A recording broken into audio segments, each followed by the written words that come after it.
حضرت صلی اللہ علیہ وسلم نے فرمایا، درختوں میں ایک درخت ایسا ہے کہ اس کے پتے نہیں جھڑتے، اور مسلمان کی مثال اسی درخت کی سی ہے، بتاؤ وہ کون سا درخت ہے؟ یہ سن کر لوگوں کا خیال جنگل کی طرف دوڑا۔ عبداللہ رضی اللہ تعالی عنہ نے کہا، میرے دل میں آیا کہ وہ کھجور کا درخت ہے، مگر میں اپنی کم سنی کی شرم سے نہ بولا۔ آخر صحابہ نے حضرت صلی اللہ علیہ وسلم سے پوچھا کہ وہ کون سا درخت ہے؟ آپ نے فرمایا، وہ کھجور کا درخت ہے۔ صحیح بخاری حدیث نمبر 61۔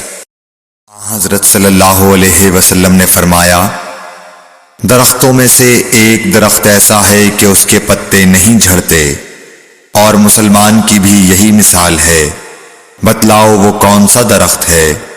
یہ سن کر لوگوں کے خیالات جنگل کے درختوں میں چلے گئے۔ عبداللہ نے کہا کہ میرے دل میں آیا کہ بتلا دوں کہ وہ کھجور کا درخت ہے، لیکن وہاں بہت بزرگ موجود تھے، اس لیے مجھ کو شرم آئی۔ آخر صحابہ نے عرض کیا، یا رسول اللہ، آپ ہی بیان فرما دیجئے۔ آپ صلی اللہ علیہ وسلم نے بتلایا کہ وہ کھجور کا درخت ہے۔ صحیح بخاری حدیث نمبر 62۔ حضرت صلی اللہ علیہ وآلہ وسلم ایک بار مسجد میں بیٹھے ہوئے تھے، اتنے میں ایک شخص اونٹ پر سوار ہو کر آیا اور اونٹ کو مسجد میں بٹھا کر باندھ دیا۔ پھر پوچھنے لگا، بھائیو تم لوگوں میں محمد کون سے ہیں؟ حضرت صلی اللہ علیہ وسلم اس وقت لوگوں میں تکیہ لگائے بیٹھے ہوئے تھے۔ ہم نے کہا، حضرت محمد صلی اللہ علیہ وسلم یہ سفید رنگ والے بزرگ ہیں جو تکیہ لگائے ہوئے تشریف فرما ہیں۔ تب وہ آپ سے مخاطب ہوا کہ اے عبد المطلب کے فرزند، آپ صلی اللہ علیہ وسلم نے فرمایا، کہو میں آپ کی بات سن رہا ہوں۔ وہ بولا، میں آپ سے کچھ دینی باتیں دریافت کرنا چاہتا ہوں، اور ذرا سختی سے بھی پوچھوں گا تو آپ اپنے دل میں برا نہ مانیے گا۔ آپ صلی اللہ علیہ وسلم نے فرمایا، نہیں، جو تمہارا دل چاہے پوچھو۔ تب اس نے کہا کہ میں آپ کے رب اور اگلے لوگوں کے رب تبارک و تعالی کی قسم دے کر پوچھتا ہوں، کیا آپ کو اللہ نے دنیا کے سب لوگوں کی طرف رسول بنا کر بھیجا ہے؟ آپ صلی اللہ علیہ وسلم نے فرمایا، ہاں یا میرے اللہ۔ پھر اس نے کہا، میں آپ کو اللہ کی قسم دیتا ہوں، کیا اللہ نے آپ کو رات دن میں 5 نمازیں پڑھنے کا حکم فرمایا ہے؟ آپ صلی اللہ علیہ وسلم نے فرمایا، ہاں یا میرے اللہ۔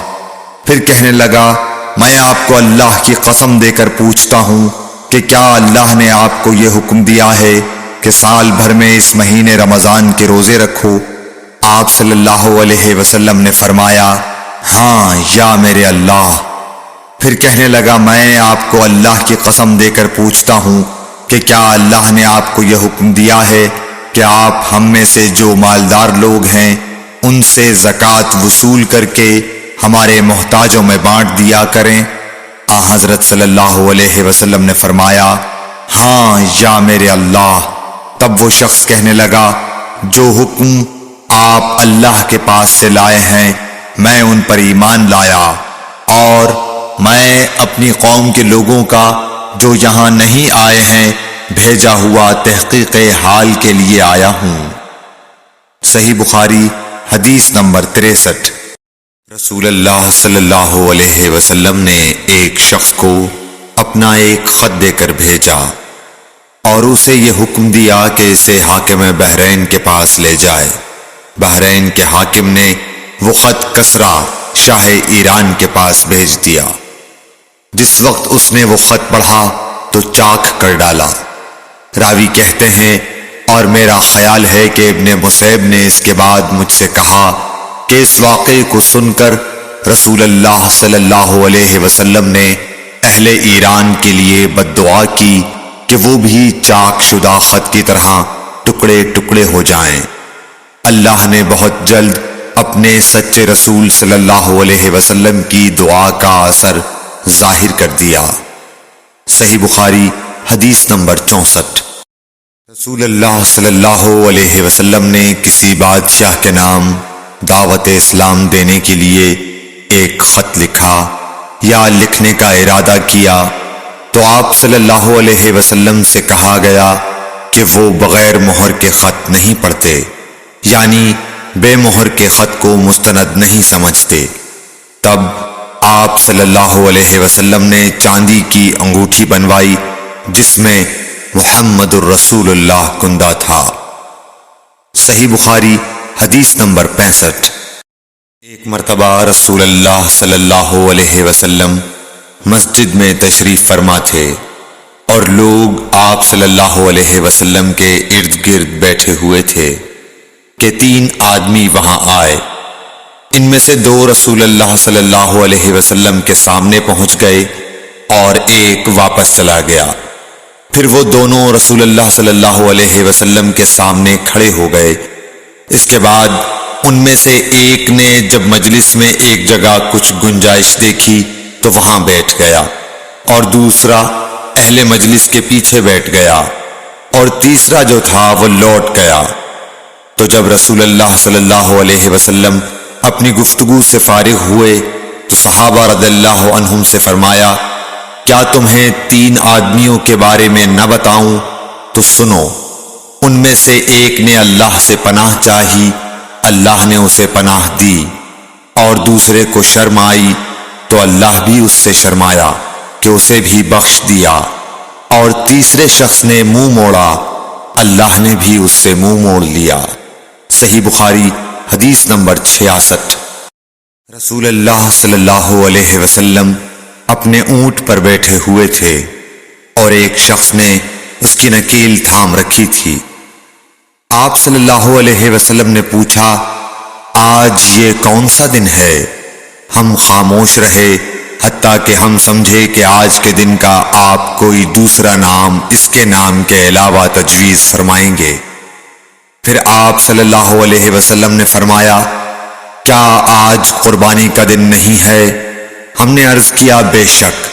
اس کے بعد آپ صلی اللہ علیہ وسلم نے فرمایا، یہ کون سا مہینہ ہے؟ ہم اس پر بھی خاموش رہے اور یہی سمجھے کہ اس مہینے کا بھی آپ اس کے نام کے علاوہ کوئی دوسرا نام تجویز فرمائیں گے۔ پھر آپ صلی اللہ علیہ وسلم نے فرمایا، کیا یہ ذوالحجہ کا مہینہ نہیں ہے؟ ہم نے عرض کیا، بے شک۔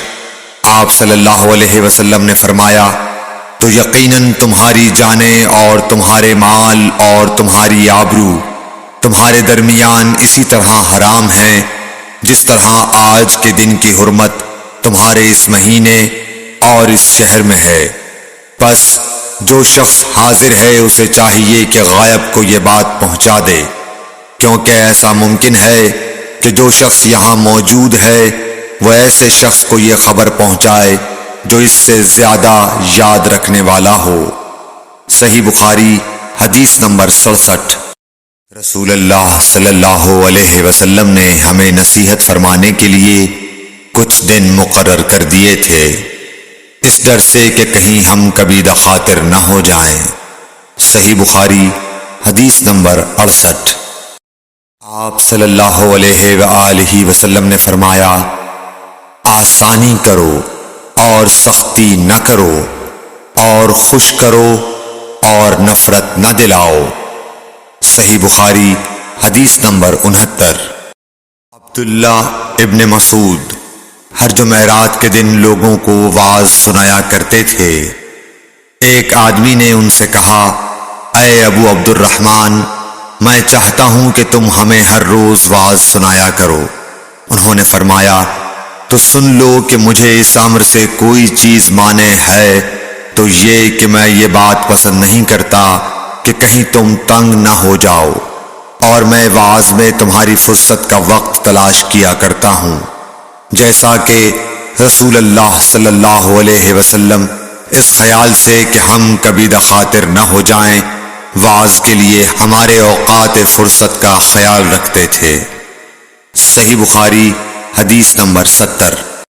رسول اللہ صلی اللہ علیہ وسلم نے فرمایا، جس شخص کے ساتھ اللہ تعالی بھلائی کا ارادہ کرے اسے دین کی سمجھ عنایت فرما دیتا ہے، اور میں تو محض تقسیم کرنے والا ہوں، دینے والا تو اللہ ہی ہے، اور یہ امت ہمیشہ اللہ کے حکم پر قائم رہے گی، اور جو شخص ان کی مخالفت کرے گا انہیں نقصان نہیں پہنچا سکے گا یہاں تک کہ اللہ کا حکم قیامت آ جائے اور یہ عالم فنا ہو جائے۔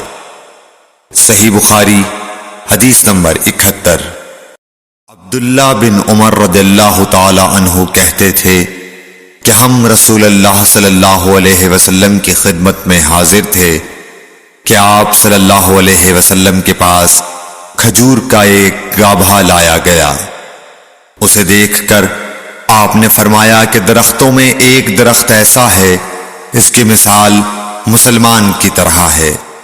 ابن عمر کہتے ہیں کہ یہ سن کر میں نے ارادہ کیا کہ عرض کروں کہ وہ درخت کھجور کا ہے، مگر چونکہ میں سب میں چھوٹا تھا اس لیے خاموش رہا۔ پھر رسول اللہ صلی اللہ علیہ وسلم نے خود ہی فرمایا کہ وہ کھجور ہے۔ صحیح بخاری حدیث نمبر 72۔ رسول اللہ صلی اللہ علیہ وسلم کا ارشاد ہے کہ حسد صرف دو باتوں میں جائز ہے، ایک تو اس شخص کے بارے میں جسے اللہ نے دولت دی ہو اور وہ اس دولت کو راہ حق میں خرچ کرنے پر بھی قدرت رکھتا ہو، اور ایک اس شخص کے بارے میں جسے اللہ نے حکمت کی دولت سے نوازا ہو اور وہ اس کے ذریعے سے فیصلہ کرتا ہو اور لوگوں کو اس حکمت کی تعلیم دیتا ہو۔ صحیح بخاری حدیث نمبر 73۔ رسول اللہ صلی اللہ علیہ وآلہ وسلم نے فرمایا، ایک دن حضرت موسیٰ علیہ السلام بنی اسرائیل کی ایک جماعت میں بیٹھے ہوئے تھے کہ اتنے میں ایک شخص آیا اور اس نے آپ سے پوچھا، کیا آپ جانتے ہیں کہ دنیا میں کوئی آپ سے بڑھ کر عالم موجود ہے؟ حضرت موسیٰ علیہ السلام نے فرمایا، نہیں۔ اس پر اللہ تعالیٰ نے حضرت موسیٰ علیہ السلام کے پاس وحی بھیجی کہ ہاں، ہمارا بندہ خضر ہے جس کا علم تم سے زیادہ ہے۔ حضرت موسیٰ علیہ السلام نے اللہ سے دریافت کیا کہ خضر علیہ السلام سے ملنے کی کیا صورت ہے؟ اللہ تعالیٰ نے ایک مچھلی کو ان سے ملاقات کی علامت قرار دیا اور ان سے کہہ دیا کہ جب تم اس مچھلی کو گم کر دو تو واپس لوٹ جاؤ، تب خضر سے تمہاری ملاقات ہوگی۔ تب موسیٰ علیہ السلام چلے اور دریا میں مچھلی کی علامت تلاش کرتے رہے۔ اس وقت ان کے ساتھی نے کہا، جب ہم پتھر کے پاس تھے کیا آپ نے دیکھا تھا؟ میں اس وقت مچھلی کا کہنا بھول گیا اور شیطان ہی نے مجھے اس کا ذکر بھلا دیا۔ موسیٰ علیہ السلام نے کہا، اسی مقام کی ہمیں تلاش تھی۔ تب وہ اپنے نشانات قدم پر پچھلے پاؤں باتیں کرتے ہوئے لوٹے۔ وہاں انہوں نے خضر علیہ السلام کو پایا۔ پھر ان کا وہی قصہ ہے جو اللہ نے اپنی کتاب قرآن میں بیان کیا ہے۔ صحیح بخاری حدیث نمبر 74۔ حضرت ابن عباس رضی اللہ تعالی عنہ نے فرمایا کہ ایک مرتبہ رسول اللہ صلی اللہ علیہ وآلہ وسلم نے مجھے سینے سے لگا لیا اور دعا دیتے ہوئے فرمایا کہ اے اللہ، اسے علم کتاب قرآن عطا فرمائیو۔ صحیح بخاری حدیث نمبر 75۔ عبداللہ بن عباس رضی اللہ تعالی عنہ نے فرمایا کہ میں ایک مرتبہ گدھی پر سوار ہو کر چلا۔ اس زمانے میں میں بلوغ کے قریب تھا۔ رسول اللہ صلی اللہ علیہ وسلم منا میں نماز پڑھ رہے تھے اور آپ کے سامنے دیوار کی آڑ نہ تھی، تو میں بعض صفوں کے سامنے سے گزرا اور گدھی کو چھوڑ دیا۔ وہ چرنے لگی، جبکہ میں صف میں شامل ہو گیا، مگر کسی نے مجھے اس بات پر ٹوکا نہیں۔ صحیح بخاری حدیث نمبر 76۔ محمود بن ربی فرماتے ہیں کہ مجھے یاد ہے کہ ایک مرتبہ رسول اللہ صلی اللہ علیہ وسلم نے ایک ڈول سے منہ میں پانی لے کر میرے چہرے پر کلی فرمائی اور میں اس وقت 5 سال کا تھا۔ صحیح بخاری حدیث نمبر 77۔ حضور اکرم صلی اللہ علیہ وآلہ وسلم نے فرمایا کہ ایک بار حضرت موسیٰ علیہ السلام بنی اسرائیل کی ایک جماعت میں تھے کہ اتنے میں ایک شخص آیا اور کہنے لگا، کیا آپ جانتے ہیں کہ دنیا میں آپ سے بھی بڑھ کر کوئی عالم موجود ہے؟ حضرت موسیٰ علیہ السلام نے فرمایا کہ نہیں۔ تب اللہ تعالیٰ نے حضرت موسیٰ علیہ السلام پر وحی نازل کی کہ ہاں، ہمارا بندہ خضر علم میں تم سے بڑھ کر ہے۔ تو حضرت موسیٰ علیہ السلام نے ان سے ملنے کی راہ دریافت کی۔ اس وقت اللہ تعالیٰ نے ان سے ملاقات کے لیے مچھلی کو نشانی قرار دیا اور ان سے کہہ دیا کہ جب تم مچھلی کو نہ پاؤ تو لوٹ جانا، تم خضر سے ملاقات کر لوگے۔ حضرت موسیٰ علیہ السلام دریا میں مچھلی کے نشان کا انتظار کرتے رہے۔ تب ان کے خادم نے ان سے کہا، کیا آپ نے دیکھا تھا کہ جب ہم پتھر کے پاس تھے تو میں وہاں مچھلی بھول گیا اور مجھے شیطان ہی نے غافل کر دیا؟ حضرت موسیٰ علیہ السلام نے کہا کہ ہم اسی مقام کے تو متلاشی تھے۔ تب وہ اپنے قدموں کے نشانوں پر باتیں کرتے ہوئے واپس لوٹے۔ وہاں خضر علیہ السلام کو انہوں نے پایا۔ پھر ان کا قصہ وہی ہے جو اللہ تعالیٰ نے اپنی کتاب میں بیان فرمایا ہے۔ صحیح بخاری حدیث نمبر 78۔ آپ صلی اللہ علیہ وآلہ وسلم نے فرمایا کہ اللہ تعالیٰ نے مجھے جس علم و ہدایت کے ساتھ بھیجا ہے اس کی مثال زبردست بارش کی سی ہے جو زمین پر خوب برسے۔ بعض زمین جو صاف ہوتی ہے وہ پانی کو پی لیتی ہے اور بہت سبزہ اور گھاس اگاتی ہے، اور بعض زمین جو سخت ہوتی ہے وہ پانی کو روک لیتی ہے۔ اس سے اللہ تعالیٰ لوگوں کو فائدہ پہنچاتا ہے، وہ اس سے سیراب ہوتے ہیں اور سیراب کرتے ہیں۔ اور کچھ اور زمین کے بعض خطوں پر پانی پڑتا ہے جو بالکل چٹیل میدان ہوتے ہیں، نہ پانی روکتے ہیں اور نہ ہی سبزہ اگاتے ہیں۔ تو یہ اس شخص کی مثال ہے جو دین میں سمجھ پیدا کرے اور نفع دے، اس کو وہ چیز جس کے ساتھ میں مبعوث کیا گیا ہوں اس نے علم دین سیکھا اور سکھایا۔ اور اس شخص کی مثال جس نے سر نہیں اٹھایا یعنی توجہ نہیں کی اور جو ہدایت دے کر میں بھیجا گیا ہوں اسے قبول نہیں کیا۔ صحیح بخاری حدیث نمبر 79۔ رسول اللہ صلی اللہ علیہ وسلم نے فرمایا، علامت قیامت میں سے یہ ہے کہ دینی علم اٹھ جائے گا اور جہل ہی جہل ظاہر ہو جائے گا، اور اعلانیہ شراب پی جائے گی اور زنا پھیل جائے گا۔ صحیح بخاری حدیث نمبر 80۔ رسول اللہ صلی اللہ علیہ وآلہ وسلم نے فرمایا کہ علامات قیامت میں سے یہ ہے کہ علم دین کم ہو جائے گا، جہل ظاہر ہو جائے گا، زنا بکثرت ہوگا، عورتیں بڑھ جائیں گی اور مرد کم ہو جائیں گے، حتیٰ کہ 50 عورتوں کا نگران صرف ایک مرد رہ جائے گا۔ صحیح بخاری حدیث نمبر 81۔ رسول اللہ صلی اللہ علیہ وسلم نے فرمایا کہ میں سو رہا تھا، اسی حالت میں مجھے دودھ کا پیالہ دیا گیا، میں نے خوب اچھی طرح پی لیا، حتیٰ کہ میں نے دیکھا کہ تازگی میرے ناخنوں سے نکل رہی ہے۔ پھر میں نے اپنا بچا ہوا دودھ عمر بن الخطاب کو دے دیا۔ صحابہ رضی اللہ عنہم نے پوچھا، آپ نے اس کی کیا تعبیر لی؟ آپ صلی اللہ علیہ وسلم نے فرمایا، علم۔ صحیح بخاری حدیث نمبر 82۔ حجۃ الوداع میں رسول اللہ صلی اللہ علیہ وسلم لوگوں کے مسائل دریافت کرنے کی وجہ سے منا میں ٹھہر گئے تو ایک شخص آیا اور اس نے کہا کہ میں نے بے خبری میں ذبح کرنے سے پہلے سر منڈا لیا۔ آپ صلی اللہ علیہ وسلم نے فرمایا، اب ذبح کر لے اور کچھ حرج نہیں۔ پھر دوسرا آدمی آیا، اس نے کہا کہ میں نے بے خبری میں رمی کرنے سے پہلے قربانی کر لی۔ آپ صلی اللہ علیہ وآلہ وسلم نے فرمایا، اب رمی کر لے اور پہلے کر دینے سے کچھ حرج نہیں۔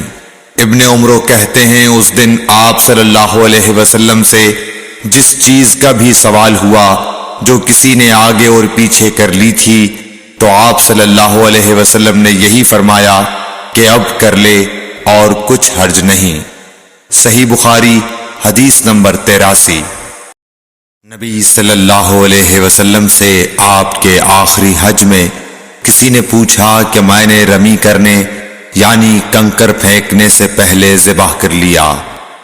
آپ صلی اللہ علیہ وسلم نے ہاتھ سے اشارہ کیا اور فرمایا کچھ حرج نہیں۔ کسی نے کہا کہ میں نے ذبح سے پہلے حلق کر لیا۔ آپ صلی اللہ علیہ وسلم نے سر سے اشارہ فرما دیا کہ کچھ حرج نہیں۔ صحیح بخاری حدیث نمبر 84۔ آپ صلی اللہ علیہ وسلم نے فرمایا کہ ایک وقت ایسا آئے گا کہ جب علم اٹھا لیا جائے گا، جہالت اور فتنے پھیل جائیں گے اور حرج بڑھ جائے گا۔ آپ سے پوچھا گیا کہ یا رسول اللہ حرج سے کیا مراد ہے؟ آپ صلی اللہ علیہ وسلم نے اپنے ہاتھ کو حرکت دے کر فرمایا، اس طرح گویا آپ صلی اللہ علیہ وسلم نے اس سے قتل مراد لیا۔ صحیح بخاری حدیث نمبر 85۔ ہم سے موسیٰ بن اسماعیل نے بیان کیا، ان سے وہیب نے، ان سے حشام نے فاطمہ کے واسطے سے نقل کیا، وہ اسما سے روایت کرتی ہیں کہ میں عائشہ رضی اللہ تعالی عنہا کے پاس آئی، وہ نماز پڑھ رہی تھیں۔ میں نے کہا لوگوں کا کیا حال ہے؟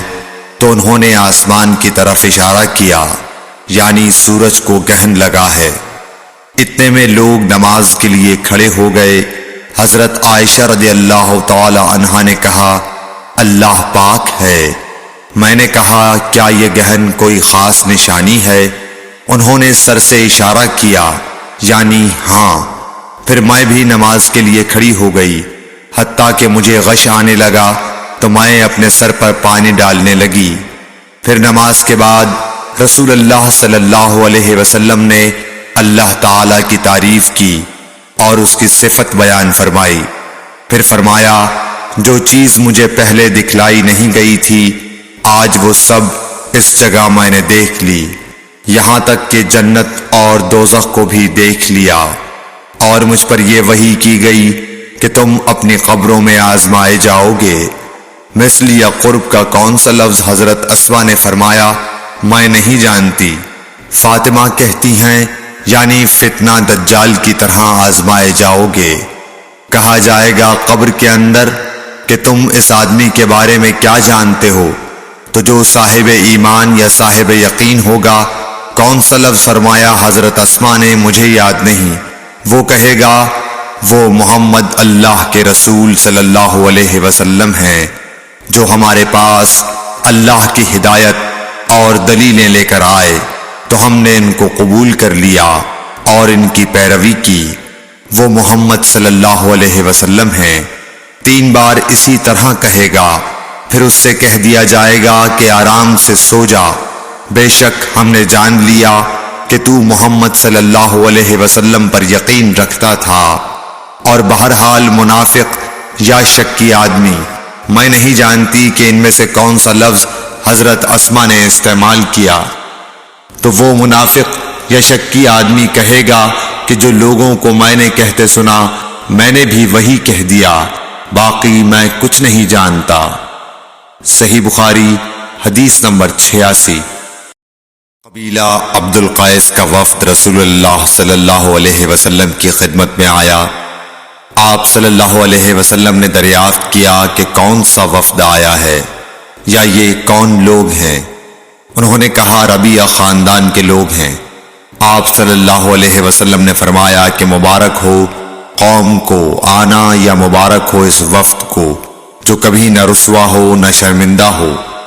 اس کے بعد انہوں نے عرض کیا کہ ہم ایک دور دراز کونے سے آپ کے پاس آئے ہیں اور ہمارے اور آپ کے درمیان کفار مضر کا قبیلہ پڑتا ہے، اس کے خوف کی وجہ سے ہم حرمت والے مہینوں کے علاوہ اور ایام میں نہیں آ سکتے، اس لیے ہمیں کوئی ایسی قطعی بات بتلا دیجئے کہ جس کی ہم اپنے پیچھے رہ جانے والے لوگوں کو خبر دے دیں اور اس کی وجہ سے ہم جنت میں داخل ہو سکیں۔ تو آپ صلی اللہ علیہ وسلم نے انہیں 4 باتوں کا حکم دیا اور 4 سے روک دیا۔ اول انہیں حکم دیا کہ ایک اللہ پر ایمان لائیں، پھر فرمایا کہ کیا تم جانتے ہو کہ ایک اللہ پر ایمان لانے کا کیا مطلب ہے؟ انہوں نے عرض کیا اللہ اور اس کا رسول زیادہ جانتے ہیں۔ آپ صلی اللہ علیہ وسلم نے فرمایا ایک اللہ پر ایمان لانے کا مطلب یہ ہے کہ اس بات کا اقرار کرنا کہ اللہ کے سوا کوئی معبود نہیں، اور یہ کہ محمد صلی اللہ علیہ وسلم اللہ کے سچے رسول ہیں، اور نماز قائم کرنا، زکوٰۃ ادا کرنا اور ماہ رمضان کے روزے رکھنا، اور یہ کہ تم مال غنیمت سے 5واں حصہ ادا کرو، اور 4 چیزوں سے منع فرمایا، دبا، حنتم، مزفت کے استعمال سے۔ اور چوتھی چیز کے بارے میں شعبہ کہتے ہیں کہ ابو حمزہ بسا اوقات نقیر کہتے تھے اور بسا اوقات مقیر۔ اس کے بعد رسول اللہ صلی اللہ علیہ وسلم نے فرمایا کہ ان باتوں کو یاد رکھو اور اپنے پیچھے رہ جانے والوں کو بھی ان کی خبر کر دو۔ صحیح بخاری حدیث نمبر 87۔ عقبہ نے ابو احاب بن عزیز کی لڑکی سے نکاح کیا تو ان کے پاس ایک عورت آئی اور کہنے لگی کہ میں نے عقبہ کو اور جس سے اس کا نکاح ہوا ہے اس کو دودھ پلایا ہے۔ یہ سن کر عقبہ نے کہا مجھے نہیں معلوم کہ تو نے مجھے دودھ پلایا ہے، نہ تو نے کبھی مجھے بتایا ہے۔ تب سوار ہو کر رسول اللہ صلی اللہ علیہ وسلم کی خدمت میں مدینہ منورہ حاضر ہوئے اور آپ سے اس کے متعلق دریافت کیا تو آپ صلی اللہ علیہ وسلم نے فرمایا کس طرح تم اس لڑکی سے رشتہ رکھو گے، حالانکہ اس کے متعلق یہ کہا گیا۔ تب عقبہ بن حارث نے اس لڑکی کو چھوڑ دیا اور اس نے دوسرا خاوند کر لیا۔ صحیح بخاری حدیث نمبر 88۔ حضرت عمر سے روایت ہے کہ میں اور میرا ایک انصاری پڑوسی دونوں اطراف مدینہ کے ایک گاؤں بنی امیہ بن زید میں رہتے تھے، جو مدینے کے پورب کی طرف بلند گاؤں میں سے ہے۔ ہم دونوں باری باری حضرت صلی اللہ علیہ وسلم کی خدمت شریف میں حاضر ہوا کرتے تھے۔ ایک دن وہ آتا، ایک دن میں آتا۔ جس دن میں آتا اس دن کی وحی کی اور رسول اللہ صلی اللہ علیہ وسلم کی فرمودہ دیگر باتوں کی اس کو خبر دے دیتا تھا، اور جب وہ آتا تو وہ بھی اسی طرح کرتا۔ تو ایک دن وہ میرا انصاری ساتھی اپنی باری کے روز حاضر خدمت ہوا۔ جب واپس آیا تو اس نے میرا دروازہ بہت زور سے کھٹکھٹایا اور میرے بارے میں پوچھا کیا عمر یہاں ہیں؟ میں گھبرا کر اس کے پاس آیا۔ وہ کہنے لگا کہ ایک بڑا معاملہ پیش آ گیا ہے، یعنی رسول اللہ صلی اللہ علیہ وسلم نے اپنی بیویوں کو طلاق دے دی ہے۔ پھر میں اپنی بیٹی حفصہ کے پاس گیا، وہ رو رہی تھی۔ میں نے پوچھا کیا تمہیں رسول اللہ صلی اللہ علیہ وسلم نے طلاق دے دی ہے؟ وہ کہنے لگی میں نہیں جانتی۔ پھر میں نبی کی خدمت میں حاضر ہوا۔ میں نے کھڑے کھڑے کہا کہ آپ نے اپنی بیویوں کو طلاق دے دی ہے؟ آپ صلی اللہ علیہ وسلم نے فرمایا نہیں، یہ افواہ غلط ہے۔ تب میں نے تعجب سے کہا اللہ اکبر، اللہ بہت بڑا ہے۔ صحیح بخاری حدیث نمبر 89۔ ایک شخص حزن بن ابی کعب نے رسول اللہ کی خدمت میں آ کر عرض کیا یا رسول اللہ، فلاں شخص معاذ بن جبل لمبی نماز پڑھاتے ہیں، اس لیے میں جماعت کی نماز میں شریک نہیں ہو سکتا، کیونکہ میں دن بھر اونٹ چرانے کی وجہ سے رات کو تھک کر چکنا چور ہوتا ہوں اور طویل قرات سننے کی طاقت نہیں رکھتا۔ ابو مسعود راوی کہتے ہیں کہ اس دن سے زیادہ میں نے کبھی رسول اللہ صلی اللہ علیہ وسلم کو وعظ کے دوران اتنا غضبناک نہیں دیکھا۔ آپ صلی اللہ علیہ وسلم نے فرمایا اے لوگو، تم ایسی شدت اختیار کر کے لوگوں کو دین سے نفرت دلانے لگے ہو، سن لو جو شخص لوگوں کو نماز پڑھائے تو وہ ہلکی پڑھائے، کیونکہ ان میں بیمار، کمزور اور حاجت والے سبھی قسم کے لوگ ہوتے ہیں۔ صحیح بخاری حدیث نمبر 90۔